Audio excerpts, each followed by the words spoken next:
हमारा ये जो इवापोरेशन एंड बॉइलिंग जो है ना, this is most important thing, ये हमें पढ़ना है। अब इसको ध्यान से सुनना आप। एंड आज हमें ये करना है इवापोरेशन बॉइलिंग दोनों का difference, and evaporation causes cooling, plus हमें करना है फैक्टर्स अफेक्टिंग इवापोरेशन। क्या करना है? Factors affecting evaporation. तो ये जो पहला है, हाँ, ये इवापोरेशन एंड बॉइलिंग। अब दोनों के डेफिनेशन ध्यान से सुनना। दोनों के डेफिनेशन ये है, process of conversion of state of matter. ध्यान से सुनना है। Process of conversion of state of matter from liquid to gas is called boiling. Same to same definition, process of conversion of state of matter from liquid to gas is called evaporation. अगर दोनों को evaporation या दोनों को boiling कहते हैं, दोनों चीजें सेम है, तो डिफरेंस क्या है? तो सिर्फ एक वर्ड का डिफरेंस है। वो डिफरेंस क्या है? अब ध्यान से सुनना। Process of conversion of state of matter from liquid to gas as at specific temperature is called boiling. And यही प्रोसेस अगर स्पेसिफिक टेम्परेचर पे ना हो एंड बिफोर नॉर्मल टेम्परेचर पर, देखो, वाटर को अगर हम हीट करते हैं तो 100 डिग्री पे it will start boiling. Water का बॉइलिंग पॉइंट क्या है? 100 डिग्री है। तो 100 डिग्री पे क्या हो जाएगा? It will start boiling. तो एग्जैक्टली अगर 100 डिग्री पे we are applying heat and it get starting boiling at 100 degree, वो स्पेसिफिक टेम्परेचर है, तब भी लिक्विड का गैसियस फॉर्म में कन्वर्जन स्टार्ट होगा, तो उसे बॉइलिंग कहते हैं। पर वाटर तो इवोपरेट होता ही है। वाटर, हमें वाटर साइकिल पता है कि जो सी वाटर होता है, फिर वो समर में सनलाइट की वजह से गर्म होता है, उसका इवोपरेशन होता है, फिर वो ऊपर बादल बनते हैं, फिर वहां से कंडेंसेशन होता है, फिर वो बारिश के फॉर्म में वापस आता है। तो क्या वो सी वाटर 100 डिग्री कभी होता है क्या? कोई सी को नीचे से गर्म कर रहा है? नहीं। समर में अगर हम सी बीच पे जाएं तो हम तब पानी में नहाते ही है, दिन में भी हमें पता है। तो क्या वो 100 डिग्री होता है? घर पे जो बॉइलिंग वाटर होता है वो 100 डिग्री आप अपने बॉडी पे डाल सकते हो? इतना बॉइलिंग वाटर डाल सकते हो? स्किन नो को मैम। नहीं डाल सकते। पर सी वाटर में से भी पूरे अर्थ पे से पानी इवोपरेट होता है, पर वो तो 100 डिग्री कभी नहीं जाता। तो उसी को इवोपरेशन कहते हैं। तो इन दो प्रोसेस में फर्क क्या है?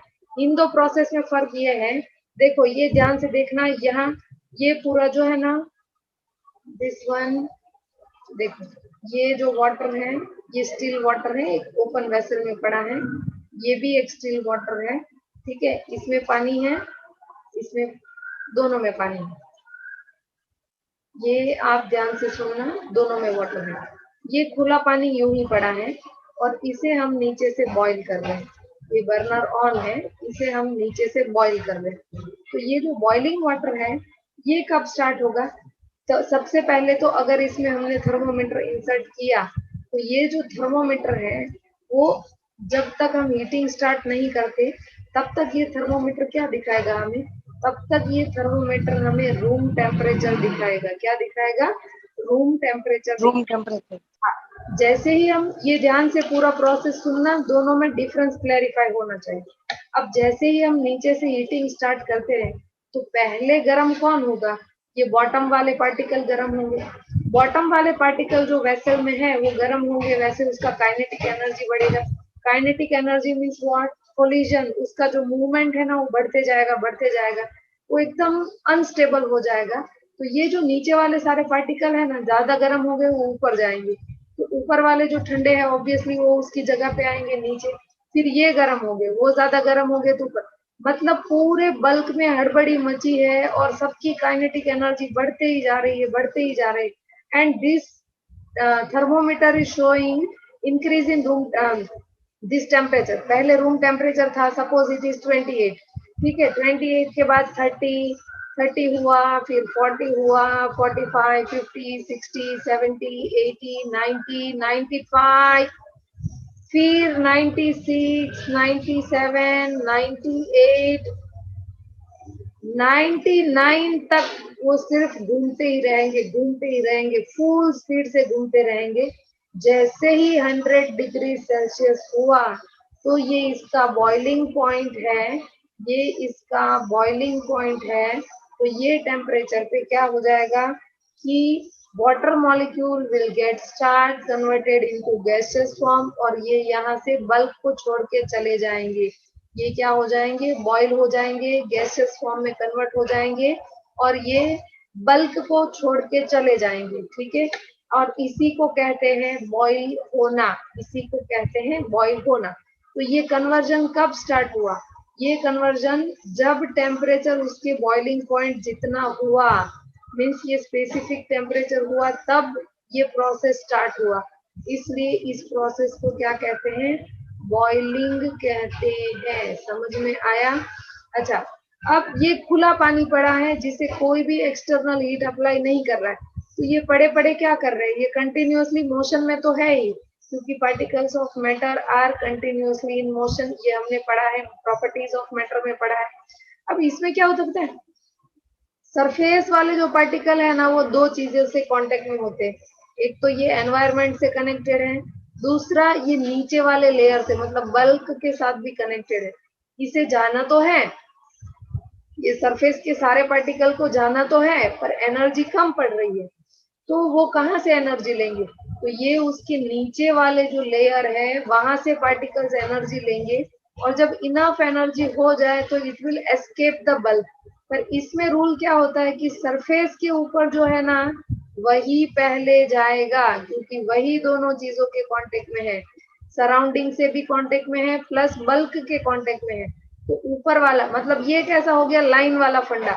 अगर आप कोई चीज के लिए लाइन लगाएंगे, जैसे आप बैंक में हो या कहीं भी, तो जो पहला खड़ा होगा उसी का पहले नंबर आएगा ना। Same to same over here, कि ये क्या है कि सरफेस फिनोमिना है, जो सरफेस पे पार्टिकल है उसका नंबर पहले आएगा, they will escape the bulk first. तो वो चले गए, तो दूसरे जो उसके नीचे थे वो अब सरफेस पे आ गए, वो एनर्जी कहाँ से लेंगे, वो उसके नीचे वाले से एनर्जी लेंगे। तो क्योंकि नीचे नीचे वाले से एनर्जी लेते जा रहे हैं, तो नीचे वालों की एनर्जी कम हो रही है, गेटिंग द थिंग, कम हो रही है। इसका मतलब जो बाकी बचे हैं, अगर थोड़ा सा कुछ गया तो बाकी बचा जो बल्क है वो ठंडा होता है।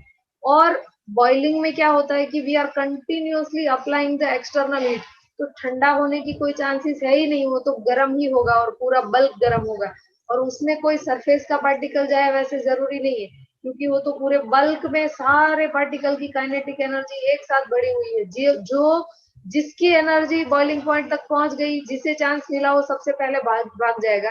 मतलब पूरे बल्क में से कोई भी पार्टिकल पहले जा सकता है। इवोपरेशन में क्या होता है कि सरफेस वाले ही पहले जा सकते हैं। तो इन शॉर्ट स्टेटमेंट ऐसा बनता है कि boiling is a bulk phenomena and this evaporation is a surface phenomena. समझ में आया? अब सरफेस जितना बड़ा होगा उतना इवोपरेशन ज्यादा होगा, समझ रहे हो आप? सरफेस जितना बड़ा होगा उतना इवोपरेशन ज्यादा होगा। इसके रिलेटेड बहुत सारे गिव रीजन आते हैं।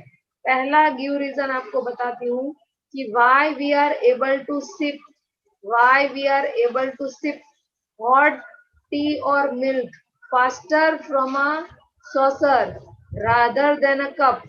कप से ज्यादा फास्ट हम सॉसर से चाय क्यों पी सकते हैं? तो दोनों में डिफरेंस क्या है? तो इसमें आपको क्या लिखना है कि सरफेस एरिया है ना, सॉसर तो ब्रॉड होता है ना, सरफेस एरिया, उसमें बड़ी होती है surface. surface area of saucer is greater than surface area of cup. Therefore, evaporation becomes faster from a saucer and चाय ठंडी होगी। जहां जहां इवोपरेशन होता है तो बल्क में क्या होता है, कूलिंग। क्या हमने ये देखा है कि मम्मी ने चाय डाली हो सॉसर में, ऐसे धुआं जाते हुए देखा है? कभी देखा है ऐसे? हाँ मैम, हाँ, तो ये रोज मैं तो पीता हूँ। तो ये जब इवोपरेट होता है तो एक्चुअली चाय क्या होती है, चाय ठंडी होती है। जितनी ज्यादा देर रखेंगे उतना ज्यादा इवोपरेशन होगा और उतनी चाय ठंडी होती जाएगी। तो क्या लिखना है हमें कि रेट ऑफ इवोपरेशन डिपेंड्स या increases with increasing surface area. Saucer has a larger surface area, therefore more evaporation, and evaporation causes cooling. Therefore, we are able to sip hot tea or milk faster from a saucer rather than a cup. इसमें main चीज जो है ना वो surface area. वो हमें इसमें include कर देना है, बाकी पूरा आंसर आप अपने वर्ड में लिख सकते हो। समझ गए? तो ये क्या हुआ, सरफेस एरिया। हम क्या पढ़ रहे हैं, factors affecting evaporation. Evaporation faster कैसे हो सकता है? तो पहला फैक्टर क्या हो गया, सरफेस एरिया। अभी अभी हमने पढ़ा, जैसे सरफेस एरिया बढ़ता है वैसे इवोपरेशन बढ़ता है। इसका स्टेटमेंट क्या होता है, evaporation increases with increase in temperature. दूसरा है, sorry, increases with increase in surface area. दूसरा फैक्टर क्या है, टेम्परेचर। जितना टेम्परेचर ज्यादा होगा उतना इवोपरेशन ज्यादा होता है। जैसे विंटर और सन रेनी सीजन में इवोपरेशन कम होगा, और समर सीजन में क्योंकि टेम्परेचर सनलाइट बहुत ज्यादा होता है, हॉट डेज होते हैं, इसलिए इवोपरेशन ज्यादा होता है। तो टेम्परेचर जैसे बढ़ा वैसे इवोपरेशन फास्टर होता है, टेम्परेचर कम हुआ तो इवोपरेशन कम होता है। तो सरफेस एरिया भी बढ़ने के साथ इवोपरेशन बढ़ता है, टेम्परेचर भी बढ़ने के साथ इवोपरेशन बढ़ता है। Third one is wind speed. हवा भी अफेक्ट करती है। विंड स्पीड जितना ज्यादा होगा उतना इवोपरेशन ज्यादा होता है, विंड स्पीड कम हो तो इवोपरेशन कम होता है। इसका आपको डेली का एग्जांपल देती हूँ। मम्मी घर में पोछा लगाने से पहले, पोछा लगाना क्या होता है, हम रूम में सरफेस पे वाटर लगाते हैं, वाटर का लेयर, राइट। तो वाटर कहाँ जाता है, इवोपरेट हो जाता है। तो पोछा लगाने से पहले क्या फैन स्विच ऑन करती है फुल? हाँ मैम, क्यों? क्योंकि वो जल्दी सूख क्योंकि वो जाए, सूख जाए इसलिए इवेपोरेशन हो जाए। में आया। और जब इलेक्ट्रिसिटी नहीं होगी तो ये सेम प्रोसेस को ज्यादा देर लगेगी। देर लगेगी। फास्ट फैन कर देंगे तो जल्दी से, जैसे जैसे पोछा आप लगाते जाओ तुरंत ही वो सूखते जाएगा। It means wind speed affect. इसका दूसरा एग्जांपल देती हूँ। अगर टेरेस में आपने कपड़े सुखाए हैं, धूप में तो सूख ही जाएंगे, जल्दी चलेगा, दैट क्योंकि टेम्परेचर अफेक्ट्स द इवोपरेशन। ठीक है। दूसरा है, देखो ये सिंपल सा एक एग्जांपल है, मेरे बाजू में ये कपड़ा पड़ा है, ये आपको दिखाती हूँ। ये दोया है, सपोज ये दोया है। अगर मैं इसको स्ट्रिंग पे ऐसे डालती हूँ, ये डबल लेयर है, दिख रहा है, ऐसे डालती हूँ, तो इसका सरफेस एरिया कितना है, ये पार्ट प्लस ये पार्ट। तो धूप इतने पे गिरेगी या विंड इतने को लगेगी तो इवेपोरेशन सिर्फ इस तरीके से होगा। What about this surface area, जो अंदर चला जा रहा है इस साइड वाला, वहां से इवेपोरेशन कम होगा। तो कपड़े अगर ऐसे मैंने डबल करके सुखाए हैं तो सूखने के लिए देर लगेगी। जब भी आपको जल्दी हो तो क्या करेंगे, तो मम्मी ऐसा सिंगल कपड़ा लेंगी, ये सिंगल दिख रहा है, इसको यहाँ क्लिप लगाओ, यहाँ क्लिप लगाओ और ऐसे सुखा दो। तो सरफेस एरिया मैंने क्या किया, इंक्रीज किया। अब पूरे दोनों तरीके से वो इवोपरेशन हो सकता है, इसलिए वो फास्ट सूख जाएगा। तो टेम्परेचर अफेक्ट्स प्लस, अगर धूप ना भी हो, सिर्फ हवा चल रही हो तो भी आपके कपड़े सूख ही जाएंगे। It means wind speed also affects. ठीक है। तो evaporation increases with increase in wind speed. अब ये तीन जो हमने फैक्टर पढ़े हैं, एक सरफेस एरिया, एक टेम्परेचर एंड एक विंड स्पीड, ये डायरेक्टली प्रोपोर्शनल है। Evaporation increases with increase in surface area, evaporation increases with increase in temperature, evaporation increases with increase in wind speed. अब बचा है फोर्थ वन। फोर्थ वन क्या है, that is humidity. ये humidity क्या होता है, it is amount of moisture या water present in air. Air जितनी गीली होती है उसे ह्यूमिड एयर कहते हैं। जैसे रेनी सीजन में एयर ज्यादा ह्यूमिड होती है, समर में एयर ड्राई होती है। अभी एयर क्या होती है, ड्राई हॉट। और ह्यूमिड एयर कब होती है, रेनी सीजन में एकदम गीली सी एयर लगती है। तो एयर की जितनी ह्यूमिडिटी है ना, उससे कम टेम्परेचर पे कुछ भी नहीं हो सकता। आपके कपड़े भी आप पूरा दिन टंग के रखो, अगर पूरा दिन बारिश नहीं भी आई ना तो भी कपड़े समर जैसे सूखेंगे नहीं। बारिश के सीजन में कपड़े सूखेंगे ही नहीं, पूरी तरीके से जो ड्राई होने चाहिए ना वो नहीं होंगे। क्यों नहीं होंगे, क्योंकि एयर में जितना मॉइस्चर है उतना कपड़ों में रहेगा ही, उससे कम नहीं होगा। तो दूसरा क्वेश्चन, कि क्या कोई चीज हमने समर में ड्राई करके रखी, ऑलरेडी आपके कबर्ड में कपड़े हैं जो आपने कई दिनों से नहीं पहने हैं, वो एकदम ड्राई थे क्योंकि आपने समर में फोल्ड करके रखे, अगर उसे बाहर निकालेंगे तो क्या वो ह्यूमिड हो जाएंगे? हाँ वो ह्यूमिड हो जाता है। ह्यूमिडिटी जितनी ज्यादा होती है ना, उससे कम कोई चीज ड्राई नहीं हो सकती है। तो हमने क्या सीखे, 4 फैक्टर्स सीखे, surface area, temperature and wind speed. ये तीनों इंक्रीज होने के साथ इवोपरेशन इंक्रीज होता है। बट लास्ट 3 क्या है, ह्यूमिडिटी। तो ये उल्टा चलता है, अपोजिट प्रोपोर्शन में है।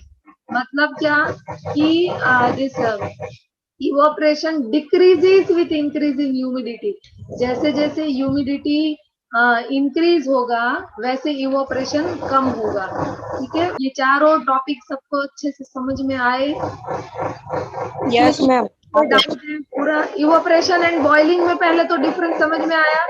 दोनों में कन्वर्जन ही होता है, और बॉइलिंग में क्या होता है कि बॉइलिंग में हम एक्सटर्नल हीट अप्लाई करते हैं। ठीक है, यहाँ पूरा पिक्चर आपको बहुत अच्छे से दिया गया है, ये पिक्चर देखिए तो पता चलेगा। और फिर डिफरेंस, ये डिफरेंस भी कि ये जो बॉइलिंग है उसमें क्या होता है, इसमें भी लिक्विड गैसियस स्टेट में कन्वर्ट होता है, इसमें भी लिक्विड गैसियस स्टेट में कन्वर्ट होता है। बॉइलिंग इज फास्ट प्रोसेस, फिर इवोपरेशन क्या है, स्लो प्रोसेस है। ठीक है, फिर बॉइलिंग में बबल्स फॉर्म होते हैं, जब भी हीट बढ़ जाए तो बबलिंग स्टार्ट हो जाता है। इसमें कोई बबल्स नहीं बनते, आराम से सरफेस से होता है फिनोमिनन। फिर ये पूरा बल्क फिनोमिना है, ये सिर्फ सरफेस पे ही होता है, सरफेस फिनोमिना है। ये डेफिनेट टेम्परेचर पे होता है, ये कोई भी टेम्परेचर पे होता है before reaching it's boiling point. ठीक है, इसमें सोर्स ऑफ एनर्जी नीडेड, हमें गर्म करने के लिए कोई सोर्स चाहिए। इसमें source of energy is not needed, क्योंकि वो एनर्जी कहाँ से लेगा, सराउंडिंग से लेगा।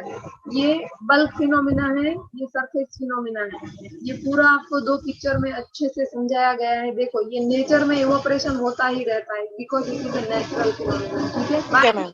Okay bye. Bye ma'am.